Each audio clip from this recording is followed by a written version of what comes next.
ಕರುನಾಡಿನ ಸಮಸ್ತ ಭಾವಿ ವಕೀಲರಿಗೆ ಕಾಮಧೇನು ಲಾ ಕಡೆಯಿಂದ ನಮಸ್ತೆ. ಆತ್ಮೀಯ ಭಾವಿ ವಕೀಲರೇ, ಇಂದಿನ ತರಗತಿಯಲ್ಲಿ ಹ್ಯೂಮನ್ ರೈಟ್ಸ್ ಮಾನವ ಹಕ್ಕುಗಳಿಗೆ ಸಂಬಂಧಪಟ್ಟಂತೆ ಏನು ಯೂನಿವರ್ಸಿಟಿ KSL ಯೂನಿವರ್ಸಿಟಿ ಹುಬ್ಳಿ ಅವರು ಪ್ರಿಸ್ಕ್ರೈಬ್ ಮಾಡಿರೋ ಸಿಲೆಬಸ್ಸಲ್ಲಿ ತುಂಬ ಮಹತ್ವವಾದ ಕ್ವಶನ್ಸು 16 ಮಾರ್ಕ್ಸಿಗೆ ಅಥವಾ 10 ಮಾರ್ಕ್ಸಿಗೆ ಅಥವಾ 8 ಮಾರ್ಕ್ಸಿಗೆ ಅಥವಾ 6 ಮಾರ್ಕ್ಸಿಗೆ ಪದೇ ಪದೇ ಕೇಳ್ತಿರುವಂಥ ಕ್ವಶನ್ಸು ಇದುವರೆಗೂ ಬಂದಿರ್ತದೆ, ಮುಂದಿನ ಸಹ ಬರ್ತದೆ ಅಂತ ಹೇಳ್ತೇನೆ. ಆತ್ಮೀಯ ವಿದ್ಯಾರ್ಥಿಗಳೇ, ಅದು ಯಾವ ಕ್ವಶನ್ಸನ್ನು ಇಂಥ ಸಂಪೂರ್ಣ ತಿಳ್ಕೊಂಡು ಬರೋಣ. ಭಾವಿ ವಕೀಲರೇ ಗಮನಿಸಿ, ಕ್ವಶನ್ಸನ್ನು ಕರೆಕ್ಟಾಗಿ ಅರ್ಥ ಮಾಡ್ಕೊಳ್ಳೋಣ. ಕ್ವಶನ್ಸ್ ಏನು ಹೇಳ್ತಿದೆ, ನಾವೇನು ಬರಿಬೇಕನ್ನೋ ತುಂಬ ಇಂಪಾರ್ಟೆಂಟ್ ಆಗ್ತದೆ. ಒಂದ್ಸಲಿ ಈ ಕ್ವಶನ್ಸನ್ನು ನೀವು ಓದಿದ್ರೆ ಅಂದ್ಕೊಳ್ತೀನಿ. ಆತ್ಮೀಯ ಭಾವಿ ವಕೀಲರೇ ಅರ್ಥ ಮಾಡ್ಕೊಳ್ಳಿ. Discuss the rights and freedoms enumerated in the universal declarations of human rights 1948. ಇಂಗ್ಲೀಷಲ್ಲಿ ಯಾಕೆ ಕ್ವಶನ್ಸ್ ಕೊಡ್ತೀನಿ ಅಂದರೆ, ನಾನು ಕನ್ನಡದಲ್ಲಿ ವರ್ಡ್ಗಳು ನಿಮಗೆ ಯಾವ ಥರದ ವರ್ಡ್ಗಳು ಅರ್ಥ ಆಗಲಿಲ್ಲ ಅಂದಮೇಲೆ ಇಂಗ್ಲೀಷ್ ಫೈನಲ್ ಆಗಿರೋದ್ರಿಂದ ನೀವು ಇಂಗ್ಲೀಷ್ ಕ್ವಶನ್ಸ್ ಕೂಡ ನೋಡಬೇಕಾಗ್ತದೆ. ಕನ್ನಡ ಮೀಡಿಯಂ ವಿದ್ಯಾರ್ಥಿಗಳು ತುಂಬ important. Discuss the rights and freedoms enumerated in the universal declarations of human rights 1948 means ಹಾಗಂದರೆ 1948ರ ಮಾನವ ಹಕ್ಕುಗಳ ಸಾರ್ವತ್ರಿಕ ಘೋಷಣೆಯಲ್ಲಿ ನಿರೂಪಿಸಲ್ಪಟ್ಟ ಹಕ್ಕುಗಳು ಮತ್ತು ಸ್ವಾತಂತ್ರ್ಯಗಳನ್ನು ಚರ್ಚಿಸಿ. ಯಾವುದು ಸಂಬಂಧಪಟ್ಟಂತೆ 1948ರ ಮಾನವ ಹಕ್ಕುಗಳ ಸಾರ್ವತ್ರಿಕ ಘೋಷಣೆಯಲ್ಲಿ ನಿರೂಪಿಸಲ್ಪಟ್ಟ ಹಕ್ಕುಗಳು ಮತ್ತು ಸ್ವಾತಂತ್ರ್ಯಗಳನ್ನು ಚರ್ಚಿಸಿ ಅಂತ ಕೇಳ್ತಾನೆ ಕ್ವಶನ್ಸ. ತುಂಬ ಇಂಪಾರ್ಟೆಂಟ್, ತುಂಬ ಅಂದರೆ ತುಂಬ ಇಂಪಾರ್ಟೆಂಟು. ನಾವು ಯಾವ ರೀತಿ ಬರೆದಿದ್ವಲ್ಲ ಅದೇ ರೀತಿಯಲ್ಲಿ ನೀವು ಬರೀಬೇಕು, ಅವಾಗ ಮಾತ್ರ ಸಂಪೂರ್ಣ ಮಾರ್ಕ್ಸ್ಗಳು ದೊರೀತವೆ ನಿಮಗೆ. ಇಲ್ಲ ಅಂದರೆ ನೀವು ಇಚ್ಛಾನುಸಾರ ಹೋಗಿ ಬರೆದ್ರೆ ತುಂಬ ಕಷ್ಟ ಆಗ್ತದೆ. ನಾವು ಹೇಳುವಂಥ ಮೆಥಡನ್ನು ಫಾಲೋ ಮಾಡಿ, ಯಾಕೆ ಪಾಸ್ ಆಗಲ್ಲ ಅಂತ ನಾವು ನೋಡ್ತೀವಿ. ಆತ್ಮೀಯ ಭಾವಿ ವಕೀಲರೇ ಗಮನಿಸಿ, ಫಸ್ಟ್ ಒಂದು PTK ಬರೀರಿ, ಆಮೇಲೆ ಮಾನವ ಹಕ್ಕುಗಳ ವ್ಯಾಖ್ಯಾನ, ಅದು ಸಂಬಂಧಪಟ್ಟಂತೆ ಮಾನವ ಹಕ್ಕುಗಳಂದ್ರೆ ಏನು ಅಂತ ನಾವು ಎಕ್ಸ್ಪ್ಲೇನ್ ಮಾಡಬೇಕಾಗ್ತದೆ. ಅದೇ ಥರನೇ ಅವ್ರು ಏನು ಕೇಳಿದ್ದಾರೆ, 1948ರ ಮಾನವ ಹಕ್ಕುಗಳ ಸಾರ್ವತ್ರಿಕ ಘೋಷಣೆಯಲ್ಲಿ ನಿರೂಪಿಸಲ್ಪಟ್ಟ ಹಕ್ಕುಗಳು ಮತ್ತು ಸ್ವಾತಂತ್ರ್ಯಗಳ ಬಗ್ಗೆ ಹೇಳ್ತೀವಿ. ಅದೇ ಥರನೇ ಉಪಸಂಹಾರ ಇಂಪಾರ್ಟೆಂಟು, ಕನ್ಕ್ಲೂಷನ್ ಮಾಡೋದು, ಇದ್ರ ಬಗ್ಗೆ ನೀವೇನು ತಿಳ್ಕೊಂಡಿರ ಅಂತ ಹೇಳ್ಬಿಟ್ಟು ಈಗ ಹೇಳಿದ ರೀತಿಯೇ ನಾವು ಫಸ್ಟ್ ಒಂದು PTK ಅರ್ಥ ಮಾಡ್ಕೊಳ್ಳಿ, ತುಂಬ ಇಂಪಾರ್ಟೆಂಟು. ಭಾವಿ ವಕೀಲರಿಗೆ ಗಮನಿಸಬೇಕಾಗ್ತದೆ ನೀವು. ಅಂತಾರಾಷ್ಟ್ರೀಯ ಮಾನವ ಹಕ್ಕುಗಳ ಘೋಷಣೆ ಏನು UDHR ಅಂತ ಕರಿತೀವಿ ನಾವು ಸಿಂಪಲ್ ಆಗಿ. ಸಂಯುಕ್ತ ರಾಷ್ಟ್ರ ಸಂಸ್ಥೆಯು ಮೀನ್ಸ್ UN ವಿಶ್ವಸಂಸ್ಥೆ ಅಂತ ಕರಿತೀವಿ. 1948ರಲ್ಲಿ universal declarations of human rights ಅನ್ನು ಪ್ರಕಟಿಸಿತ್ತು. ಅರ್ಥ ಮಾಡ್ಕೊಳ್ಳಿ, ಅಂತಾರಾಷ್ಟ್ರೀಯ ಮಾನವ ಹಕ್ಕುಗಳ ಘೋಷಣೆ ಏನು UDHR ಇದೆಯಲ್ಲ, ಅದು ವಿಶ್ವಸಂಸ್ಥೆಯಲ್ಲಿ 1948ರಲ್ಲಿ universal declarations of human rights ಅನ್ನು ಪ್ರಕಟಿಸ್ತದೆ ವಿಶ್ವಸಂಸ್ಥೆ. ಇದರಲ್ಲಿ 30ಕ್ಕೆ ಹೆಚ್ಚು ಹಕ್ಕುಗಳಿದ್ದಾವೆ. ತುಂಬ ಇಂಪಾರ್ಟೆಂಟು, ತುಂಬ ಅಂದರೆ ತುಂಬ ಇಂಪಾರ್ಟೆಂಟ್. ಎಷ್ಟು ಹಕ್ಕುಗಳನ್ನು ಇದನ್ನೇ ಎಕ್ಸ್ಪೆಕ್ಟೇಷನ್ ಮಾಡ್ತಿರ್ತಾರೆ ವ್ಯಾಲ್ಯೂಷನ್ ಮಾಡೋರು. ನೀವೇನು ಬರ್ದಿರ್ತೀರ ಅನ್ನೋದಕ್ಕಿಂತ ಯಾವುದ್ರ ಮೇಲೆ ನೀವು ಫೋಕಸ್ ಮಾಡಿದ್ರೆ ಆ ವಿದ್ಯಾರ್ಥಿಗಳು ಏನು ತಿಳ್ಕೊಂಡಿದ್ದಾರೆ ಅನ್ನೋ ತುಂಬ ಇಂಪಾರ್ಟೆಂಟ್ ಆಗ್ತದೆ. ಹೆಚ್ಚು ಹಕ್ಕುಗಳು ಮತ್ತು ಸ್ವಾತಂತ್ರ್ಯಗಳನ್ನು ಪ್ರಸ್ತಾಪಿಸಲಾಗಿದೆ. ಈ ಹಕ್ಕುಗಳು ಪ್ರಪಂಚದಾದ್ಯಂತ ಎಲ್ಲರೂ ಆನಂದಿಸಬೇಕಾದ ಸಾಮಾನ್ಯ ಮೌಲ್ಯಗಳಾಗಿ ಪರಿಗಣಿಸಲಾಗ್ತದೆ.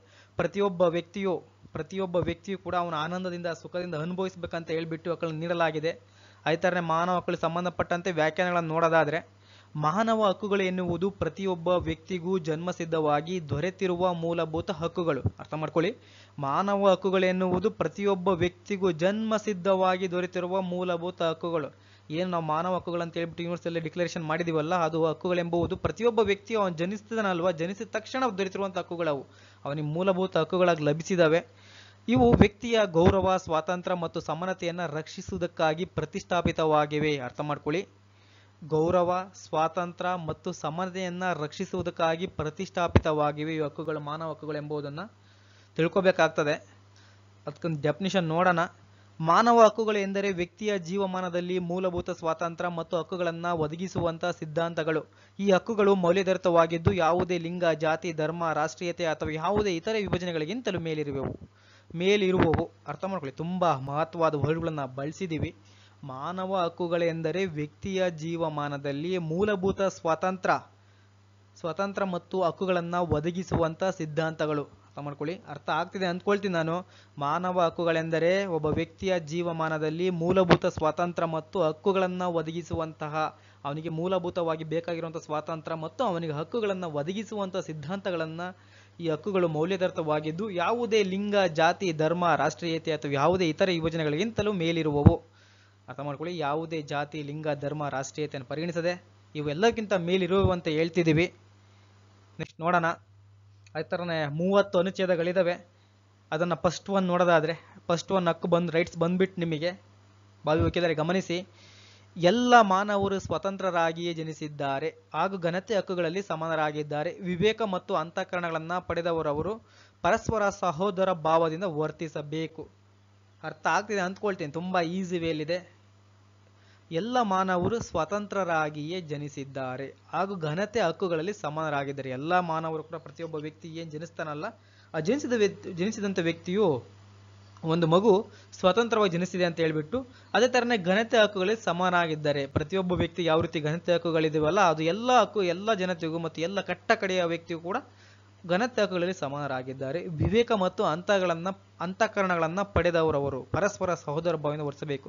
ಆ ವ್ಯಕ್ತಿಗಳಿಗೆ ವಿವೇಕ ಮತ್ತು ಅಂತಃಕರಣಗಳು ಇರುವುದರಿಂದ ಅವರು ಪರಸ್ಪರ ಸಹೋದರ ಭಾವದಿಂದ ವರ್ತಿಸಬೇಕು ಅಂತ ಹೇಳ್ತಿದೆ ಫಸ್ಟ್ ಒನ್. ಅದೇ ತರ ಅನುಚ್ಛೇದ 2 ನೋಡೋದಾದ್ರೆ, ಜಾತಿ, ವರ್ಣ, ಸ್ತ್ರೀ, ಪುರುಷ, ಭೇದ, ಭಾಷೆ, ಧರ್ಮ, ರಾಜಕೀಯ ಅಭಿಪ್ರಾಯ ಅಥವಾ ಅನ್ಯ ಅಭಿಪ್ರಾಯ, ರಾಷ್ಟ್ರೀಯ ಮೂಲ ಅಥವಾ ಸಾಮಾಜಿಕ ಮೂಲ, ಆಸ್ತಿ, ಹುಟ್ಟು ಅಥವಾ ಇತರೆ ಪದವಿಗಳಂತವುಗಳು ಯಾವ ರೀತಿ ಭೇದ ಭಾವವಿಲ್ಲದೆ ಈ ಪ್ರಕಟಣೆಯಲ್ಲಿ ನಿರೂಪಿಸಿರುವ ಎಲ್ಲ ಹಕ್ಕುಗಳಿಗೂ ಸ್ವಾತಂತ್ರ್ಯಗಳಿಗೂ ಪ್ರತಿಯೊಬ್ಬನಿಗೂ ಹಕ್ಕುಂಟು. ತುಂಬಾ ಅರ್ಥಪೂರ್ಣವಾದದ್ದು, ಅರ್ಥ ಆಗಿತ್ತೆ ಅಂದ್ಕೊಳ್ತೀನಿ. ಯಾವುದೇ ತರಹದ ಜಾತಿ ಇರ್ಬೋದು, ವರ್ಣ ಇರ್ಬೋದು, ಸ್ತ್ರೀ ಪುರುಷ ಇರ್ಬೋದು, ಭೇದ ಇರ್ಬೋದು, ಭಾಷೆ, ಧರ್ಮ, ರಾಜಕೀಯ ಅಭಿಪ್ರಾಯ ಅಥವಾ ಅನ್ಯ ಅಭಿಪ್ರಾಯ, ರಾಷ್ಟ್ರೀಯ ಮೂಲ ಅಥವಾ ಸಾಮಾಜಿಕ ಮೂಲ, ಆಸ್ತಿ, ಹುಟ್ಟು ಅಥವಾ ಇತರೆ ಪದವಿ ಅಂತವುಗಳ ಯಾವ ರೀತಿ ಭೇದ ಭಾವ ಇಲ್ಲದೆ ಈ ಪ್ರಕಟಣೆಯಲ್ಲಿ ನಿರೂಪಿಸಿರುವ ಎಲ್ಲ ಹಕ್ಕುಗಳಿಗೂ ಸ್ವಾತಂತ್ರ್ಯಗಳಿಗೂ ಪ್ರತಿಯೊಬ್ಬನಿಗೂ ಹಕ್ಕುಂಟು. ಏನು ಯೂನಿವರ್ಸಲ್ ಸಾರ್ವತ್ರಿಕ ಮಾನವ ಹಕ್ಕುಗಳ ಸಾರ್ವತ್ರಿಕ ಘೋಷಣೆ 1948ರಲ್ಲಿ ಪ್ರಕಟಣೆ ಮಾಡಿರುವಂತಹ 30 ಹಕ್ಕುಗಳಿದಾವಲ್ಲ, ಆ 30 ಹಕ್ಕುಗಳು ಪ್ರತಿಯೊಬ್ಬ ವ್ಯಕ್ತಿಯು ಕೂಡ ಲಭಿಸ್ತವೆ. ಯಾವ ತರದ ಜಾತಿ, ವರ್ಣ, ಸ್ತ್ರೀ ಪುರುಷ, ಭೇದ ಭಾವ, ಭಾಷೆಗಳು ಯಾವ್ದು ಕೂಡ ಅದಕ್ಕೆ ಇನ್ಕ್ಲೂಡ್ ಆಗಲ್ಲ ಅಂತ ಹೇಳ್ತಿದೀವಿ. ಅದೇ ತರ ನೆಕ್ಸ್ಟ್ ಒನ್, ಅದರಲ್ಲೇ 2ನೇದು, ಇದಲ್ಲದೆ ಒಬ್ಬ ವ್ಯಕ್ತಿಗೆ ಸಂಬಂಧಿಸಿದ ರಾಷ್ಟ್ರದ ಅಥವಾ ದೇಶದ ರಾಜಕೀಯ ಇಲ್ಲವೇ ನ್ಯಾಯಾಧಿಪತ್ಯದ ಅಥವಾ ಅಂತಾರಾಷ್ಟ್ರೀಯ ಸ್ಥಿತಿಯ ಆಧಾರದ ಮೇಲೆ ಯಾವ ತಾರತಮ್ಯವನ್ನು ಮಾಡಲಾಗುವುದಿಲ್ಲ. ಈ ರಾಷ್ಟ್ರವು ಸ್ವತಂತ್ರವಾಗಿರಲಿ, ಅಧೀನವಾದ್ದಾಗಿರಲಿ, ಪರತಂತ್ರನಾಗಿರಲಿ ಅಥವಾ ಪ್ರಭುತ್ವ ಬೇರೆ ಕಟ್ಟಿನಲಾಗಿರಲಿ. ಅರ್ಥ ಮಾಡ್ಕೊಳ್ಳಿ, ನಮ್ಮ ರಾಷ್ಟ್ರ ಸ್ವತಂತ್ರದರೇ ಆಗಿರಲಿ, ಅಧೀನರಾಗಿರಲಿ ಅಥವಾ ಪರತಂತ್ರರಾಗಿರಲಿ ಅಥವಾ ಪ್ರಭುತ್ವದ ಬೇರವ ಕಟ್ಟಿನಲಾಗಿರಲಿ, ಯಾವುದೇ ಕಾರಣಕ್ಕೂ ವ್ಯಕ್ತಿಗೆ ಸಂಬಂಧಿಸಿದಂಥ ರಾಷ್ಟ್ರ ಅಥವಾ ದೇಶದ ರಾಜಕೀಯ ಇಲ್ಲವೇ ನ್ಯಾಯಾಧಿಪತ್ಯದಲ್ಲಿ ತಾರತಮ್ಯವನ್ನು ಮಾಡತಕ್ಕದ್ದಲ್ಲ ಅಂತ ಹೇಳ್ತಿದ್ದಾರೆ. ತುಂಬಾ ಇಂಪಾರ್ಟೆಂಟು. ಅದೇ ತರನೇ ಅನುಚ್ಛೇದ 3 ನೋಡೋಣ. ಪ್ರತಿಯೊಬ್ಬನಿಗೂ ಜೀವನದ ಸ್ವಾತಂತ್ರ್ಯದ ಮತ್ತು ಆತ್ಮ ಸಂರಕ್ಷಣೆ ಹಕ್ಕುಂಟು. ಪ್ರತಿಯೊಬ್ಬನಿಗೂ ಜೀವಿಸುವ ಹಕ್ಕು ಮತ್ತು ಅವನ ರಕ್ಷಣೆ ಮಾಡಿಕೊಳ್ಳುವಂತಹ ಹಕ್ಕುಂಟು. ಅದೇ ತರನೇ ನೆಕ್ಸ್ಟ್ ಒನ್ 4th ಏನ್ ಹೇಳ್ತಾರೆ ನೋಡೋಣ. ಗುಲಾಮಗಿರಿ ಆಗಲಿ ದಾಸತ್ಯದಲ್ಲಾಗಲಿ ಯಾವನನ್ನು ಇರಿಸಲಾಗದು. ಗುಲಾಮತನ ಹಾಗೂ ವ್ಯಾಪಾರಗಳು ಅವುಗಳ ಎಲ್ಲ ರೂಪಗಳಲ್ಲಿಯೂ ನಿಷೇಧಿಸಲ್ಪಡುತ್ತವೆ. ಯಾವನೇ ಒಬ್ಬ ವ್ಯಕ್ತಿ ಅಥವಾ ಮಾನವನನ್ನ ಗುಲಾಮಗಿರಿಯಲ್ಲಿಡದಾಗಲಿ ಅಥವಾ ದಾಸತ್ಯದಲ್ಲಿದಾಗಲಿ ಯಾವನನ್ನ ಇರಿಸಲಾಗದು. ಗುಲಾಮತನ ಹಾಗೂ ವ್ಯಾಪಾರಗಳು ಅವುಗಳ ಎಲ್ಲ ರೂಪಗಳಲ್ಲಿಯೂ ನಿಷೇಧಿಸಲ್ಪಡುತ್ತವೆ. ಈಗಾಗಲೇ ನೀವು ಕಾನ್ಸ್ಟಿಟ್ಯೂಷನ್ಸ್ ಅಲ್ಲಿ 23, 24 ಆರ್ಟಿಕಲ್ ಓದಿರ್ತೀರಾ, ಅದನ್ನು ಓದಿದ್ರೆ ಗೊತ್ತಾಗ್ತದೆ. ಇಲ್ಲಿ ಆಯ್ತಾನೆ ಗುಲಾಮಗಿರಿ ಆಗಲಿ ದಾಸತ್ಯದಲ್ಲಾಗಲಿ ಇರತಕ್ಕದ್ದಲ್ಲ ಅಂತ ಪರ್ಟಿಕ್ಯುಲರ್ ಆಗಿ ಹೇಳಿದ್ದಾರೆ. ಯಾವೊಬ್ಬ ವ್ಯಕ್ತಿ ಕೂಡ ಇನ್ನೊಬ್ಬ ವ್ಯಕ್ತಿಯನ್ನ ಗುಲಾಮಗಿರಿಯಲ್ಲಾಗಲಿ ದಾಸತ್ಯದಲ್ಲಾಗಲಿ ಇಟ್ಕೊಳ್ಬಾರ್ದು. ಅದು ಇಟ್ಕೊಳ್ಳಂದ್ರೆ ಕಾನೂನು ಬಾಹಿರ ಆಗ್ತದೆ. ಆಯ್ತರನೇ ಅನುಚ್ಛೇದ 5 ನೋಡೋದಾದ್ರೆ, ಯಾತನೆ ಆಗಲಿ ಕಠಿಣವು, ಅವಮಾನುಷವು ಅಥವಾ ಅಪಮಾನಕರವು ಆದ ವರ್ತನೆಗಾಗಲಿ ಶಿಕ್ಷೆಗಾಗಲಿ ಯಾವನನ್ನ ಗುರುಪಡಿಸಲಾಗದು. ಯಾತನೆಗಾಗಲಿ ಕಠಿಣವು, ಅವಮಾನುಷವು ಅಥವಾ ಅಪಮಾನಕರವು ಆದ ವರ್ತನೆಗಾಗಲಿ ಶಿಕ್ಷೆಗಾಗಲಿ ಯಾವನನ್ನ ಗುರುಪಡಿಸಲಾಗದು. ಯಾವುದೇ ಕಾರಣಕ್ಕೂ ಯಾವುದೇ ಒಂದು ಗುರಿಗೆ ಅವನನ್ನು ವಿಚಾರಿಸದೆ ಅವನಿಗೆ ಅದನ್ನ ಗೊತ್ತುಪಡಿಸ್ತಾನೆ ಯಾವ ತರದ ಅವಮಾನುಷವಾಗಿ ಯಾತನೆ ಕೊಡೋದಾಗ್ಲಿ, ಮಾನಸಿಕ ಆಗಲಿ ದೈಹಿಕ ಆಗಲಿ ಯಾವ ತರ ಶಿಕ್ಷೆಯನ್ನು ಕೊಡಬಾರ್ದು ಅಂತ ಹೇಳ್ತಿದೀವಿ. ಅದೇ ತರನೇ ಅನುಚ್ಛೇದ 6 ಏನ್ ಹೇಳ್ತದೆ ನೋಡ್ಕೊಂಬರೋಣ. ಎಲ್ಲೆಡೆಲ್ಲಿಯೂ ನ್ಯಾಯದ ಸಮಕ್ಷಮದಲ್ಲಿ ಪ್ರತಿಯೊಬ್ಬನಿಗೂ ತಾನೊಬ್ಬ ವ್ಯಕ್ತಿ ಎಂದು ಪರಿಗಣಿಸಲ್ಪಡುವ ಹಕ್ಕುಂಟು. ಪ್ರತಿಯೊಬ್ಬ ವ್ಯಕ್ತಿಗೂ ಎಲ್ಲೇ ಯಾವುದೇ ಇದರಲ್ಲಾದ್ರೂ ಕೂಡ ನಾನೊಬ್ಬ ವ್ಯಕ್ತಿ ಎಂಬುದನ್ನ ಪರಿಗಣಿಸುವುದು, ಅವನ ವ್ಯಕ್ತಿತ್ವನ ಐಡೆಂಟಿಟಿಯನ್ನ ಪ್ರೂವ್ ಮಾಡಲಿಕ್ಕೆ ಒಂದು ಅವಕಾಶ, ಅವನಿಗೆ ಕೂಡ ಒಂದು ಹಕ್ಕಿದೆ ಅನ್ನೋದನ್ನ ಕೊಟ್ಟಿದ್ದಾರೆ. ಅದೇ ತರನೇ ಅನುಚ್ಛೇದ 7 ನೋಡೋದಾದ್ರೆ, ಕಾಯಿದೆಯ ಸಮಕ್ಷಮದಲ್ಲಿ ಎಲ್ಲರೂ ಸಮಾನರು ಮತ್ತು ಕಾಯ್ದೆಯಿಂದ ಸಮಾನ ಸಂರಕ್ಷಣೆ ಪಡೆಯಲು ಯಾವ ಭೇದ ಭಾವವೂ ಇಲ್ಲದೆ ಎಲ್ಲರಿಗೂ ಬಾಧ್ಯತೆಯುಂಟು. ಈ ಪ್ರಕಟಣೆಯನ್ನ ಉಲ್ಲಂಘಿಸುವ ಯಾವುದೇ ವಿವೇಚನೆಗೂ ವಿರೋಧವಾಗಿಯೂ ಇಂತಹ ವಿವೇಚನೆಯು ಯಾವ ಪ್ರೇರಣೆಗೂ ವಿರೋಧವಾಗಿಯೂ ಸಮಾನ ಸಂರಕ್ಷಣೆಯನ್ನ ಪಡೆಯಲು ಎಲ್ಲರಿಗೆ ಬಾಧ್ಯತೆಯುಂಟು. ಅರ್ಥ ಆಗಿದೆ ಅಂದ್ಕೊಳ್ತೀನಲ್ಲ. ಈ ಕಾಯ್ದೆಯ ಸಮಕ್ಷಮದಲ್ಲಿ ಏನು ಮಾನವ ಹಕ್ಕುಗಳ ಸಾರ್ವತ್ರಿಕ ಘೋಷಣೆ 1948 ಇದೆಯಲ್ಲ, 48 ಸಂಬಂಧಪಟ್ಟಂತೆ ಎಲ್ಲರೂ ಸಮಾನರು ಮತ್ತು ಕಾಯ್ದೆಯಿಂದ ಸಮಾನ ರಕ್ಷಣೆಯನ್ನು ಪಡೆಯಲು ಯಾವ ಭೇದ ಭಾವವೂ ಇಲ್ಲ. ಈ ಕಾಯ್ದೆ ಅಡಿಯಲ್ಲಿ ಎಲ್ಲರೂ ಸಮಾನರು ಮತ್ತು ಯಾವುದೇ ಸಮಾನ ರಕ್ಷಣೆ ಪಡೆಯಲು ಯಾವುದೇ ಭೇದ ಭಾವ ಇರುವುದಿಲ್ಲ, ಎಲ್ಲರಿಗೂ ಬಾಧ್ಯತೆಯುಂಟು. ಈ ಪ್ರಕಟಣೆಯನ್ನು ಉಲ್ಲಂಘಿಸುವ ಯಾವುದೇ ವಿವೇಚನೆಗೂ ವಿರೋಧವಾಗಿಯೂ ಇಂತಹ ವಿವೇಚನೆಯು ಯಾವ ಪ್ರೇರಣೆಗೂ ವಿರೋಧವಾಗಿ ಸಮಾನ ಸಂರಕ್ಷಣೆಯನ್ನ ಪಡೆಯಲು ಎಲ್ಲರಿಗೂ ಬಾಧ್ಯತೆ ಉಂಟು ಅನ್ನೋದು ಹೇಳ್ತಿದ್ದಾರೆ. ಅದು ಕೂಡ ಅವ್ರ ಹಕ್ಕು ಆಗಿರ್ತದೆ, ಪ್ರತಿಯೊಬ್ಬ ವ್ಯಕ್ತಿಯ ಹಕ್ಕು ಕೂಡ ಇದುವ. ಅದೇ ಥರನೇ ಅನುಚ್ಛೇದ 8 ನೋಡ್ಕೊಂಡು ಬರೋಣ. ಶಾಸನದಿಂದಾಗಲಿ ಕಾನೂನಿನಿಂದಾಗಲಿ ತನಗೆ ಕೊಡಲ್ಪಟ್ಟ ಮೂಲ ಹಕ್ಕುಗಳನ್ನು ಉಲ್ಲಂಘಿಸುವ ಕೃತ್ಯಗಳಿಗೆ ಯೋಗ ರಾಷ್ಟ್ರೀಯ ನ್ಯಾಯಸಭೆಗಳಿಂದ ಫಲದಾಯಕವಾದ ಪ್ರತಿಕ್ರಿಯೆಯನ್ನು ಮಾಡಿಸುವ ಹಕ್ಕು ಪ್ರತಿಯೊಬ್ಬನಿಗೂ ಉಂಟು. ಯಾವುದ್ಯಾವುದರಲ್ಲಿ ಅಂದರೆ ಶಾಸನದಿಂದ ಇರ್ಬೋದು, ಕಾನೂನಿನಿಂದಾಗಲಿ ಇರ್ಬೋದು, ಅಥವಾ ತನಗೆ ಕೊಡಲ್ಪಟ್ಟ ಮೂಲ ಹಕ್ಕುಗಳನ್ನು ಉಲ್ಲಂಘಿಸುವ ಕೃತ್ಯಗಳಿಗೆ ಯೋಗ ರಾಷ್ಟ್ರೀಯ ನ್ಯಾಯಸಭೆಗಳಿಂದ ಫಲದಾಯಕವಾದ ಪ್ರತಿಕ್ರಿಯೆಯನ್ನು ಮಾಡಿಸುವ ಹಕ್ಕು ಪ್ರತಿಯೊಬ್ಬನ ವ್ಯಕ್ತಿಯು ಕೂಡ ಇದೆ ಅಂತ ಹೇಳ್ತಿದ್ದೀವಿ. ಅದೇ ಥರನೇ ಅನುಚ್ಛೇದ 9 ನೋಡದಂತೆ ಮನ ಬಂದಂತೆ ಯಾವನನ್ನು ಇಚ್ಛಾನುಸಾರವಾಗಿ ಬಂಧಿಸಲು ಸೆರೆ ಅಥವಾ ಗಡೀಪಾರಿಗೆ ಒಳಪಡಿಸುವ ಹಾಗಿಲ್ಲ. ಅರ್ಥ ಮಾಡ್ಕೊಳ್ಳಿ, ಯಾವನೇ ಒಬ್ಬ ವ್ಯಕ್ತಿಯನ್ನ ಸುಮ್ಮನೆ ಇಚ್ಛಾನುಸಾರವಾಗಿ ಅಧಿಕಾರ ಇದೆ ಅಂತ ಹೇಳ್ಬಿಟ್ಟು ಅವನ್ನ ಬಂಧಿಸ್ಲಿಕ್ಕಾಗಲಿ, ಅರೆಸ್ಟ್ ಆಗಲಿ, ಅನ್ನೆಸರಿ ಡಿಟೆನ್ಷನ್ ಆಗಲಿ ಮಾಡ್ಕೂಡ್ದು, ಮತ್ತು ಸೆರೆ ಅಥವಾ ಗಡೀಪಾರಿಗೆ ಒಳಪಡಿಸೋ ಹಾಗಿಲ್ಲ. ಈಗಾಗಲೇ ನಾವು ಕಾಮಧೇನು ಲಾ ಅಕಾಡೆಮಿ ಯೂಟ್ಯೂಬ್ ಚಾನಲಲ್ಲಿ D K Basava versus state of West Bengal ಯಾವ ರೀತಿ ಬಂಧಿಸಬೇಕಾದ್ರೆ ಅಧಿಕಾರಿ ಕರ್ತವ್ಯಗಳು ಏನು ಅನ್ನೋ ಸಂಪೂರ್ಣವಾಗಿ ಡೀಟೇಲ್ಸನ್ನು ಈಗಾಗಲೇ ಕೊಟ್ಟಿದ್ದೇವೆ. ಅದನ್ನು ನೀವು ನೋಡ್ಕೊಂಡು ಬನ್ನಿ, ಸಂಪೂರ್ಣವಾಗಿ ಗೊತ್ತಾಗ್ತದೆ. ಇನ್ನು ಅನುಚ್ಛೇದ 10 ನೋಡೋದಾದರೆ ತುಂಬ ಇಂಪಾರ್ಟೆಂಟು. ತನ್ನ ಹಕ್ಕುಗಳನ್ನು, ಉಪಕೃತ್ಯಗಳನ್ನು ಮತ್ತು ಯಾವುದಾದರೂ ತನ್ನ ಮೇಲೆ ಆರೋಪಿಸಲ್ಪಟ್ಟ ದೋಷಾತ್ಮಕವಾದ ತಪ್ಪನ್ನು ನಿರ್ಣಯಿಸುವುದರಲ್ಲಿ ಸ್ವತಂತ್ರವೂ ನಿಷ್ಪಕ್ಷಪಾತವೂ ನ್ಯಾಯಸಭೆಯಿಂದ ಸಂಪೂರ್ಣ ಸಮತೆಯೊಡನೆ ಬಾಧ್ಯತೆಯುಂಟು ಆದ ಅನುಸಂಧಾನಗೊಳ್ಳಲು ಪ್ರತಿಯೊಬ್ಬನಿಗೂ. ಅರ್ಥ ಮಾಡ್ಕೊಳ್ಳಿ, ಯಾವುದೇ ಒಬ್ಬ ವ್ಯಕ್ತಿಯನ್ನು ಬಂಧಿಸಿ ಅವನು ಸುಮ್ಮನೆ ಅನ್ನೆಸರಿಯಾಗಿ ಕಸ್ಟಡಿಗಾಗಲಿ ಇದು ಮತ್ತೊಂದಾಗಲಿ ಮಾಡೋವಾಗಿಲ್ಲ. ನಮ್ಮ ಹಕ್ಕುಗಳೇ ಹೇಳ್ತಿದ್ದಾವೆ ಏನಂತ, ಯಾವುದರ ತನ್ನ ಮೇಲೆ ಆರೋಪಿಸಲ್ಪಟ್ಟಿರ್ತದಲ್ವ ಅದು ದೋಷಾತ್ಮಕ ತಪ್ಪನ್ನು ನಿರ್ಣಯಿಸುವುದರಲ್ಲಿ ಸ್ವತಂತ್ರವೂ ನಿಷ್ಪಕ್ಷತ್ವವು ನ್ಯಾಯಸಭೆಯಿಂದ ಸಂಪೂರ್ಣ ಸಮತೆಯೊಡನೆ ಬಾಧ್ಯತೆಯುಂಟು. ಆ ವ್ಯಕ್ತಿಗೆ ನನ್ನನ್ನು ಯಾಕೆ ಅರೆಸ್ಟ್ ಮಾಡಿದ್ದೀರಾ, ಅರೆಸ್ಟ್ ಮಾಡ್ಲಿಕ್ಕೆ ಕಾರಣಗಳು ಏನು, ಅದು ನಿಷ್ಪಕ್ಷವಾಗಿ ನನ್ನ ವಿಚಾರಣೆ ಮಾಡಲಿ ಅನ್ನೋದು ತುಂಬ ಇಂಪಾರ್ಟೆಂಟ್ ಆಗ್ತದೆ. ಆ ರೀತಿ ಮಾಡಿ ಆದಮೇಲೆ ವಿಚಾರಿಸಿದ ಮೇಲೇನೆ ಅವನು ಅಪರಾಧಿನ ಅಥವಾ ಅಪರಾಧಿ ಅಲ್ವ ಎಂಬುದು ನಿರಪರಾಧಿ ಎಂಬುದನ್ನು ಪ್ರೂವ್ ಮಾಡಬೇಕಾಗ್ತದೆ. ಅಲ್ಲಿವರೆಗೂ ಸುಮ್ಮನೆ ಅವನ್ನ ಬಂಧಿಸ್ಲಿಕ್ಕೆ ಆಗೋದಿಲ್ಲ, ಅವನ ಮೇಲೆ ದೋಷಾರೋಪವನ್ನು ಹೊರಿಸಬಾರ್ದು ಅಂತ ಹೇಳ್ಬಿಟ್ಟು ಆತ್ಮೀಯ ವಿದ್ಯಾರ್ಥಿಗಳೇ. ಅದೇ ಥರನೇ ಅನುಚ್ಛೇದ 11 ಏನು ಹೇಳ್ತದೆ ನೋಡ್ಕೊಂಬರೋಣ. ಶಿಕ್ಷಾರ್ಹವಾದ ಅಪರಾಧವನ್ನು ಹೊರಿಸಲ್ಪಟ್ಟ ಪ್ರತಿಯೊಬ್ಬನಿಗೂ ಬಹಿರಂಗ ವಿಚಾರಣೆಯಲ್ಲಿ ತನ್ನ ರಕ್ಷಣೆಗೆ ಅಗತ್ಯವಿದ್ದ ಎಲ್ಲ ಜಾಮೀನುಗಳನ್ನಿಟ್ಟುಕೊಂಡು ಕಾನೂನಿಗನುಸಾರವಾಗಿ ದ್ರೋಹಿ ಎಂದು ತೀರ್ಪಾಗುವವರೆಗೂ ತಾನು ನಿರಪರಾಧಿ ಎಂದು ಭಾವಿಸಿಕೊಳ್ಳುವ ಹಕ್ಕುಂಟು. ಯಾವುದೇ ಒಬ್ಬ ವ್ಯಕ್ತಿಯನ್ನು ಅರೆಸ್ಟ್ ಮಾಡಿರ್ತಾರೆ, ಅರೆಸ್ಟ್ ಮಾಡಿದ ತಕ್ಷಣ ಅವನೇನು ಜೈಲಿಗೆ ಹಾಕೋಕೆ ಬರೋದಿಲ್ಲ, ಬೇಲ್ ಮೇಲೆ ಬಿಡಿಸ್ಕೊಂಡು ಬರ್ಬೋದು. ಆ ಹಕ್ಕನ್ನು ಕೂಡ ಲಭಿಸಿದ್ದೀವಿ. ಆ ಹಕ್ಕಿ ಮೇಲೆ ಅವನು ಬಿಡಿಸ್ಕೊಂಡು ಬಂದಾದಮೇಲೆ ಡೇಟ್ ಟು ಕೋರ್ಟಿಗೆ ಹಿಯರಿಂಗ್ ಆಗ್ತಾನೆ. ಅಟೆಂಡ್ ಮಾಡಿ ಆದಮೇಲೆ ಘನ ನ್ಯಾಯಾಲಯಗಳು ತೀರ್ಪನ್ನು ಕೊಡುವವರೆಗೂ ಅವನು ಅಪರಾಧಿ ಅಲ್ಲ, ನಿರಪರಾಧಿ ಎಂದೇ ಭಾವಿಸಿಕೊಳ್ಳಬೇಕು ಅಂತ ಹೇಳ್ಬಿಟ್ಟು ಈ ಆರ್ಟಿಕಲ್ ಹೇಳ್ತಿದೆ ನಮಗೆ. ಅದೇ ಥರನೇ ನೆಕ್ಸ್ಟ್ ಒನ್ನು, ಆಚರಣೆಯಲ್ಲಿ ತಂದ ಸಮಯದಲ್ಲಿ ಶಿಕ್ಷಾರ್ಹವಾದ ದ್ರೋಹವಾಗಿ ರೂಪಿಸಿರದ ಯಾವುದೋ ಕೃತ್ಯದೋ ಅಥವಾ ಉಪೇಕ್ಷ ಕಾರಣದಿಂದ ಯಾವನನ್ನು ರಾಷ್ಟ್ರೀಯ ಅಥವಾ ಅಂತಾರಾಷ್ಟ್ರೀಯ ಕಾನೂನಿನ ಕೆಳಗೆ ಶಿಕ್ಷಾರ್ಹವಾದ ಅಪರಾಧವನ್ನು ಮಾಡಿದ ದೋಷಿ ಎಂದು ಭಾವಿಸಲಾಗದು. ಶಿಕ್ಷಾರ್ಹವಾದ ದ್ರೋಹವನ್ನು ಮಾಡಿದ ಯಾವುದೇ ಸಮಯದಲ್ಲಿ ಯುಕ್ತವಾದ ದಂಡಕ್ಕಿಂತಲೂ ಹೆಚ್ಚಿನ ದಂಡವನ್ನು ಹೊರಿಸಲಾಗುವುದು. ಅರ್ಥ ಮಾಡ್ಕೊಡಿ, ಆಚರಣೆಯಲ್ಲಿ ತಂದ ಸಮಯದಲ್ಲಿ ಶಿಕ್ಷಾರ್ಹವಾದ ದ್ರೋಹವಾಗಿ ರೂಪಿಸಿರದ ಯಾವುದೋ ಕೃತ್ಯದ ಅಥವಾ ಉಪೇಕ್ಷೆಯ ಕಾರಣದಿಂದ ಯಾವನನ್ನು ರಾಷ್ಟ್ರೀಯ ಅಥವಾ ಅಂತಾರಾಷ್ಟ್ರೀಯ ಕಾನೂನಿನ ಕೆಳಗೆ ಶಿಕ್ಷಾರ್ಹವಾದ ಅಪರಾಧವನ್ನು ಮಾಡಿದ ದೋಷಿ ಎಂದು ಭಾವಿಸಲಾಗದು. ಶಿಕ್ಷಾರ್ಹವಾದ ದ್ರೋಹವನ್ನು ಮಾಡಿದ ಸಮಯದಲ್ಲಿ ಯುಕ್ತವಾದ ದಂಡಕ್ಕಿಂತಲೂ ಹೆಚ್ಚಿನ ದಂಡವನ್ನು ಹೊರಿಸಲಾಗದು ಅಂತ ಹೇಳ್ಬಿಟ್ಟು ಆತ್ಮೀಯ ವಿದ್ಯಾರ್ಥಿಗಳೇ. ಭಾವಿವಕ್ಕಿದರೆ ಗಮನಿಸಿ. ನೆಕ್ಸ್ಟ್ ಒನ್ 12 ಏನು ಹೇಳ್ತದೆ ನೋಡ್ಕೊಂಡು ಬರೋಣ.